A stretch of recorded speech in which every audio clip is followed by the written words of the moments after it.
bringing you the news and information you need from the people making a difference. This is Comcast Newsmakers. Welcome to Comcast Newsmakers. I'm Sabrina Register, and we are here at the Sculpture Museum along the Seattle waterfront. I'm joined by David Postman, who is a spokesperson for Vulcan. Thanks so much for stopping by and being with us today. Yeah.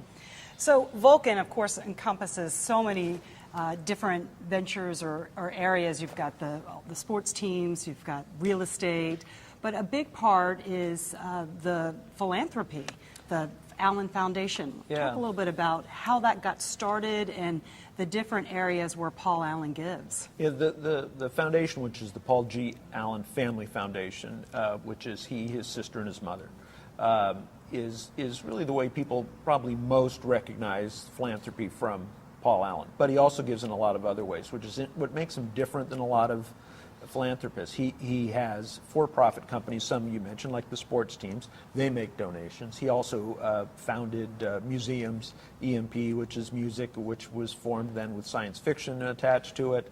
There's the Flying Heritage Collection, which is World War II restored flying aircraft up in Snohomish County. And then there's a research facility, the Allen Institute for Brain Science, which was funded with a large donation from Paul. So that's one way that he gives very personally, and it reflects what he's interested in. And then the foundation, which is a little more of a traditional way to give, but yet it's not an endowed charity, unlike most, which would be a large pool of money that goes up and down depending on the stock market. Paul and Jody fund the foundation each year with a check, essentially. So it's much more direct from them, and they approve every grant that goes out. There's some $23 million last year that was paid out, and every one of those was reviewed by the founders and approved by the founders. So it reflects their priorities. Education, they do a lot in education. They do fund the arts, and they'll continue to fund the arts. They look for ways to give where others not. Paul talks a lot about not wanting to be kind of, the 10th or 11th person on a plaque or something. He wants to go where others aren't. And so they look for new projects like that. And they also look for kind of business-like operations within those nonprofits. So they want to help nonprofits be better at managing money and make them more secure over the long term.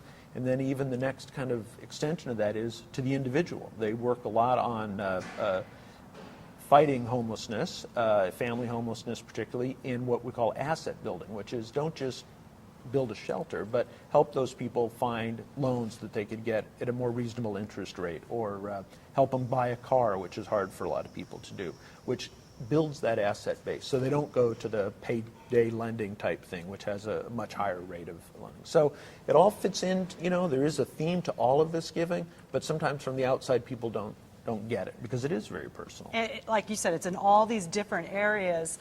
Is there some sort of criteria? I mean, are they mainly Northwest based? Yes. Or? Yeah, and I'm glad you brought that up, because one of the things that is different, certainly between Paul Allen's foundation and Bill Gates's, is the Allen Foundation gives almost exclusively in the Northwest, 5 states in the Northwest. And that's been important. That's where Paul and Jody were raised, and that's where the bulk of the business interests are. There's a basketball team in Portland as well as the football team here.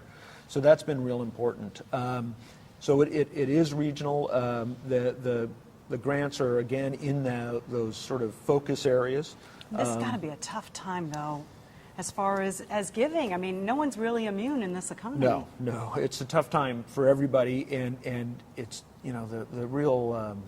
I don't know, where it hits the loggerheads is it's a tough time for charities, and it's a tougher time for the people who take that money, right? I mean, and so the needs are greater, the money is less. And one of the things that the foundation is doing now, focusing a little, some new areas, not giving up at all the commitment to the arts and education and social change, but looking at what we call economic relief and recovery. The first big one, and this is in partnership with the Gates Foundation, is to help get fresh food at food banks around the state. And I'm going to have to stop you there because All we're right. out of time. David Postman with Vulcan, thanks so much. Thank you. And thanks for watching Comcast Newsmakers, headline news at the top of the hour.